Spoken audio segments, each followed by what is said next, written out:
بسم اللہ الرحمن الرحیم اللہ کے نام سے جو رحمان اور رحیم ہے۔ وَلَقَدْ يَسَّرْنَا الْقُرْآنَ لِلذِّكْرِ فَهَلْ مِن مُدَّكِرٍ۔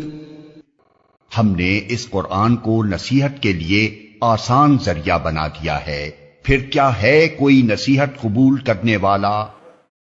بسم اللہ الرحمن الرحیم۔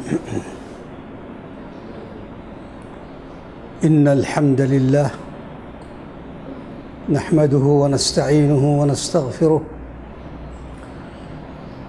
ونعوذ باللہ من شرور انفسنا ومن سیئات اعمالنا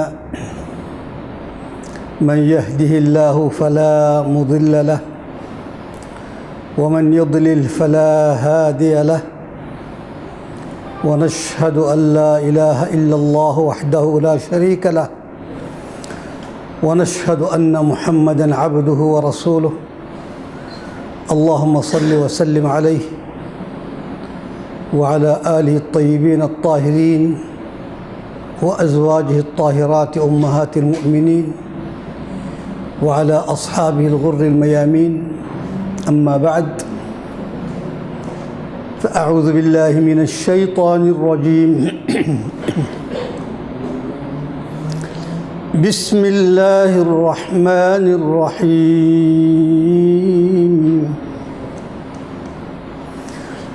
الحمد للہ رب العالمین الرحمن الرحیم مالک یوم الدین ایاک نعبد وإیاک نستعین اهدنا الصراط المستقيم صراط الذين أنعمت عليهم غير المغضوب عليهم ولا الضالين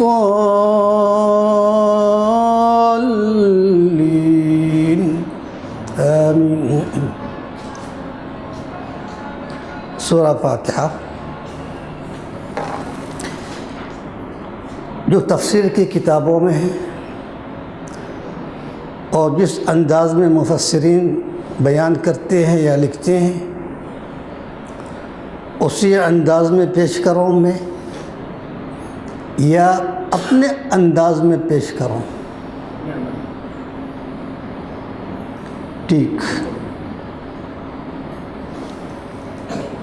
اپنے انداز میں پیش کرنے کے لیے ہمیں اجازت ہے اللہ کے رسول کی طرف سے۔ قرآن مجید رسول اللہ صلی اللہ علیہ وسلم تفسیر نہیں کیا، سوائے وہ آیات جو ہمارا عقیدہ، عبادات، اخلاق، بہترین اسلامی معاشرہ کی تشکیل اور اللہ تک پہنچانے کے لیے جو آیات ہے وہ سب اللہ کے رسول نے بیان کیا۔ باقی کائنات کے بارے میں جو آیات موجود ہیں اس کو نہیں چھیڑا۔ اگر رسول اللہ صلی اللہ علیہ وسلم قرآن مجید کا تفسیر کرتے ہیں تو وہ توقیفی ہو جاتا ہے، جامد ہو جاتا ہے، کوئی بھی مفسر کے اختیار میں نہیں ہوتا اس میں ایک لفظ بھی اضافہ کرے یا کم کرے۔ اللہ کے رسول نے تفسیر کر کے گیا، پھر کس کا مجال ہے آگے کچھ بولنا؟ تو تفسیر نہیں کرنا رحمت ہے، حکمت ہے۔ کیوں؟ یہ قرآن مجید ہمیں اللہ تک پہنچانے کے لیے اللہ نے نازل کیا، سطح چاند پر پہنچانے کے لیے نہیں، چاند تک پہنچنے کے لیے نہیں، بلکہ چاند کا خالق تک پہنچانے کے لیے نازل کیا۔ چاند کا خالق تک، چاند تک نہیں۔ قرآن مجید محمد صلی اللہ علیہ وسلم کا معجزہ ہے۔ ہر رسول کی منہج، شریعت، قانون الگ ہے، معجزہ الگ ہے۔ مثلاً موسیٰ علیہ السلام کا منہج تورات، معجزہ عصا اور 9 آیات بینات۔ وَلَقَدْ آتَيْنَا مُوسَىٰ 9 آیات، معجزہ کچھ اور ہے۔ عیسیٰ علیہ السلام کی منہج انجیل ہے، لیکن معجزہ یبرئ الاکمہ والابرص ویحیی الموتى باذن اللہ، اس بیماری کو شفا دینا، نابینا کو بینائی دینا، مردہ کو زندہ کرنا، عیسیٰ علیہ السلام کے معجزہ، لیکن منہج کچھ اور ہے۔ محمد صلی اللہ علیہ وسلم کا منہج بھی قرآن ہے، معجزہ بھی قرآن ہے۔ کیوں؟ ہم سے پہلے جو انبیاء کرام گزر چکے ہیں، جن قوم کے لیے آ چکے ہیں، وہ ایک مختصر محدود زمان اور مکان، لیکن محمد علیہ السلام کے لیے جو نازل کیا، یہ کچھ محدود مکان کے لیے نہیں، صرف مکہ، اہل مکہ کے لیے نہیں، اور نہ محدود زمان، قیامت تک کے لیے ہے نا۔ تو اگر محمد صلی اللہ علیہ وسلم کو وہ معجزہ عطا فرماتے جو وقتی طور پر جو موجود ہے وہ تو دیکھ رہے ہیں، اس کے بعد آنے والے کہاں سے دیکھیں گے؟ جب یہ دین قیامت تک قائم ہونا ہی ہے تو معجزہ بھی قیامت تک قائم ہے۔ ہر جو آنے والے نسل قرآن مجید میں معجزات دیکھیں گے۔ اس لیے رسول اللہ صلی اللہ علیہ وسلم اس آیات کو چھوڑ دیا، کیونکہ آپ خود دیکھ لیں گے، رسول کو بتانے کی ضرورت نہیں۔ مثال دیتا ہوں، مثلا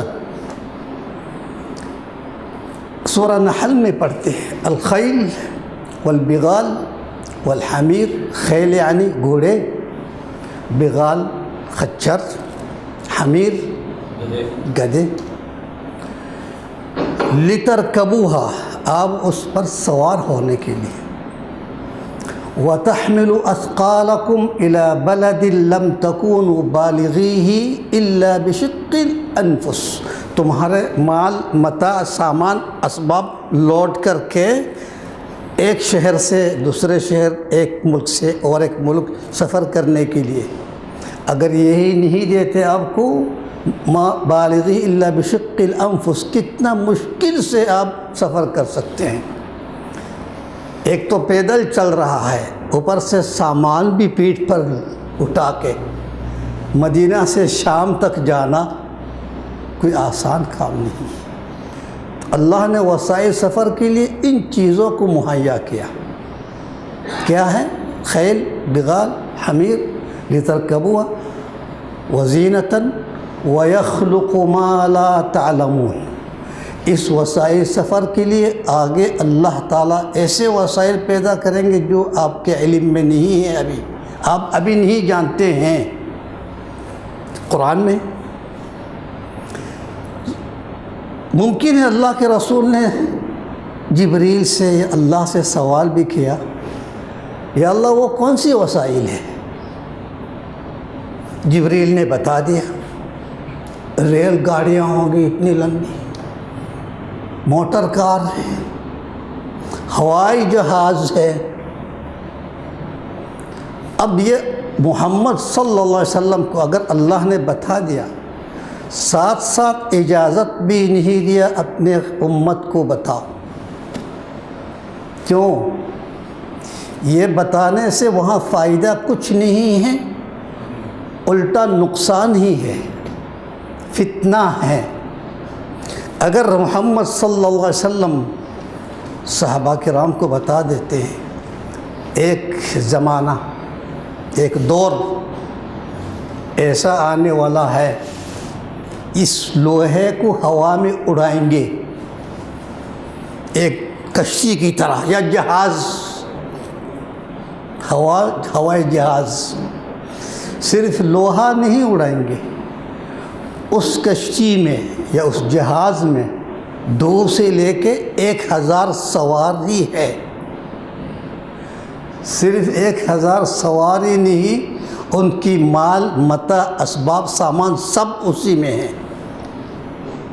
اگر یہ بتا دیتے اللہ کے رسول صلی اللہ علیہ وسلم، وہاں ہر کوئی ابو بکر صدیق نہیں جو آمنا صدقنا کہنے والا، وہ تو ابو بکر ہے۔ جب ان سے کہا دیکھو آپ کا دوست محمد صلی اللہ علیہ وسلم کہہ رہے راتوں رات بیت المقدس سے ہو کے آیا، تو ابو بکر نے کیا کہا؟ ان قالها محمد فقد صدق، اگر محمد نے کہا سچ کہا۔ تو کتنے فیصد ہے ابو بکر؟ 10% ہے، زیادہ سے زیادہ۔ باقی جو کمزور ایمان ہے، ضعیف ایمان ہے، وہ کیا کرتے ہیں؟ بولے یہ کیا بات کر رہے ہیں، تو ہمیں جنت دوزخ کی بات بتا دی، ہم نے مان لیا، اب تو لوہے کو بھی اڑا رہا ہے ہوا میں، ہمیں بیوقوف بنا رہا ہے نا۔ کچھ مرتد ہو جاتے ہیں، کچھ مذاق اڑاتے ہیں، تو بہتر نہیں اس کو چھپاؤ، مت بتاؤ۔ کیوں؟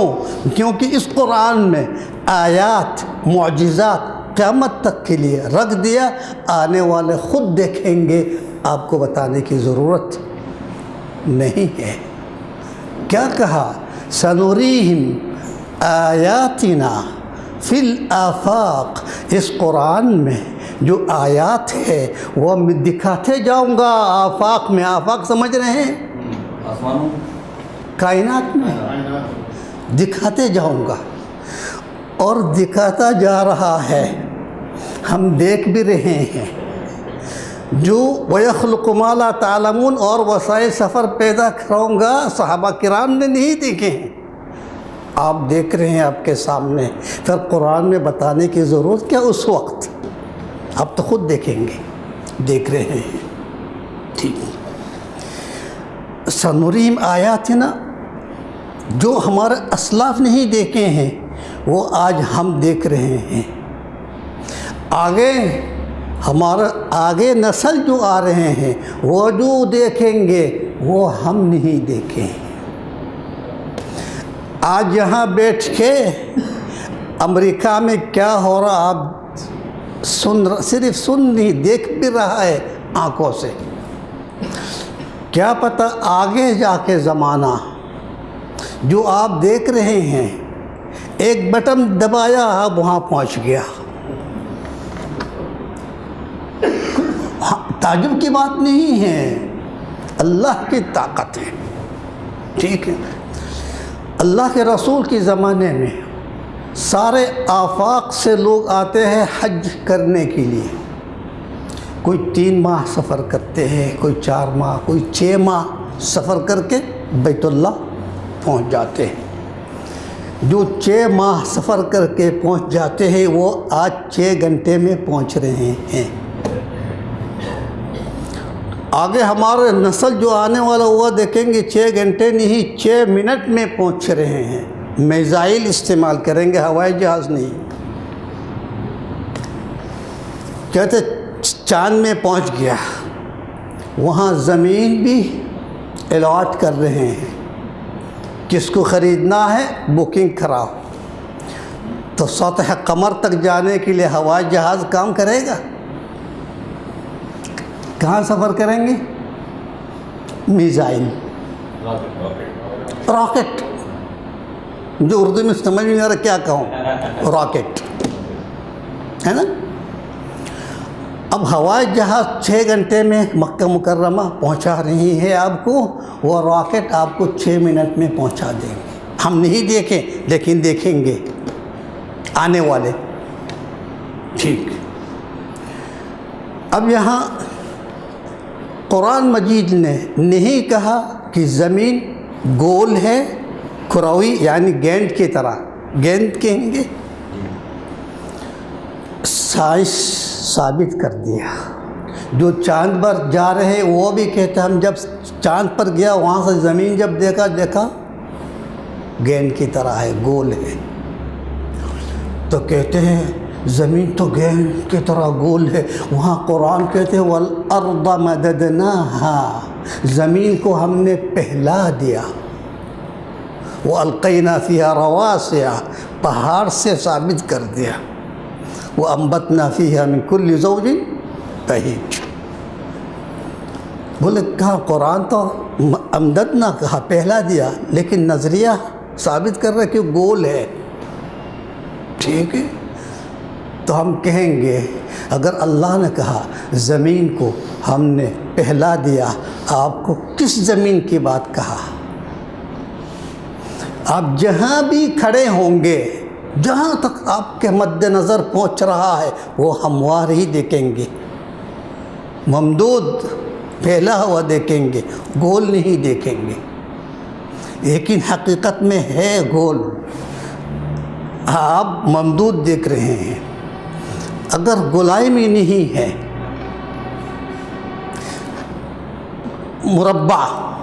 مربع کہتے ہیں چوکور، یا مستطیل ہے، لمبائی میں ہے، جب آپ اس خطے سے سفر کریں گے اس خطے میں جا کے کنارہ ملنا ہی چاہیے۔ آج تک کسی نے زمین کی کنارہ مل گیا؟ نہیں ملی۔ اگر کنارہ بھی ہے وہاں کھائی بھی ہوگا، بے دہانی میں اگر گیا اس کھائی میں گر پڑیں گے۔ آج تک ایسا کچھ نہیں ہو، ثابت ہو رہا گولائی میں ہے، گولائی نہیں ہے، مربع ہے، مستطیل ہے۔ آپ جب یہاں سے سفر کریں گے آخر تک وہی کنارہ میں پہنچنا پڑے گا، ایسا نہیں ہوتا۔ آپ کراچی سے سفر کیا، سفر کرتے رہتے آخر میں کراچی پہنچ جائیں گے، بلا شعوری میں پہنچ جائیں گے، آپ کو پتہ بھی نہیں ہوگا۔ ثابت ہو رہا کھراوی ہے، گلائی ہے۔ یہ زمین، آسمان، چاند، سورج، ستارے اپنے محور پر گم رہا ہے، لیکن اللہ نے قرآن نے واضح نہیں کیا تاکہ اس کی ذہن قبول کر سکے اس دور کے لوگ، وہ لوگ خود دیکھ لیں گے آگے جا کے۔ صرف اتنا کہا وَالشَّمْسُ تَجْرِي لِمُسْتَقَرٍّ لَهَا، شمس کیا؟ سورج، تجری کا مطلب دوڑ رہا ہے، چل نہیں رہا، ٹھیک ہے، اس کا مطلب مدار میں گم رہا۔ زمین بھی اپنے مدار میں گم رہا ہے۔ قرآن میں اشارہ ملتا ہے کہ زمین گم رہا ہے۔ کیا کہا؟ وَتَرَى الْجِبَالَ، آپ پہاڑ کو دیکھو، تَحْسَبُهَا، آپ گمان کریں گے، تَحْسَبُهَا جَامِدَةً، غیر متحرک، جامد، ایسا نہیں۔ وَهِيَ تَمُرُّ مَرَّ السَّحَابِ، جس طرح بادل کس طرح گم رہا دیکھ رہا، یہ پہاڑ بھی ایسا ہی گم رہا ہے۔ تو جب پہاڑ گم رہا اس کا مطلب زمین بھی گم رہا، کیونکہ پہاڑ زمین سے الگ نہیں ہے، پہاڑ کو اللہ نے زمین میں گاڑ دیا۔ جب پہاڑ گم رہا ہے واضح ہو گیا زمین بھی گم رہی ہے، کہوں گا یا گم رہا ہے کہوں گا؟ گم رہی ہے، مؤنث ہے زمین، ٹھیک ہے، عربی میں بھی مؤنث ہے، ٹھیک، اس لیے مددناہا کہا۔ اب یہاں اس دور کے مفسرین کی وہم گمان میں بھی نہیں ہے کہ زمین گول ہے، گم رہی ہے۔ اس لیے اس آیات کی تشریح، تفسیر کس طرح کیا؟ بولا یا قیامت کے دن اس طرح ہوگا، جو پہاڑ جو گم رہا ہے یہ قیامت کے دن کی بات ہو رہی ہے۔ کیوں؟ اس لیے کہ اس کے علم میں نہیں ہے کہ زمین گم، کس طرح کہیں گے پہاڑ گم رہا ہے؟ اس لیے تشریح اس طرح کیا کہ قیامت کی نشانی ہے، قیامت کے دن ایسا ہوگا، قیامت کے دن ایسا نہیں ہوگا۔ قیامت کے دن کے بارے میں اللہ نے کیا کہا؟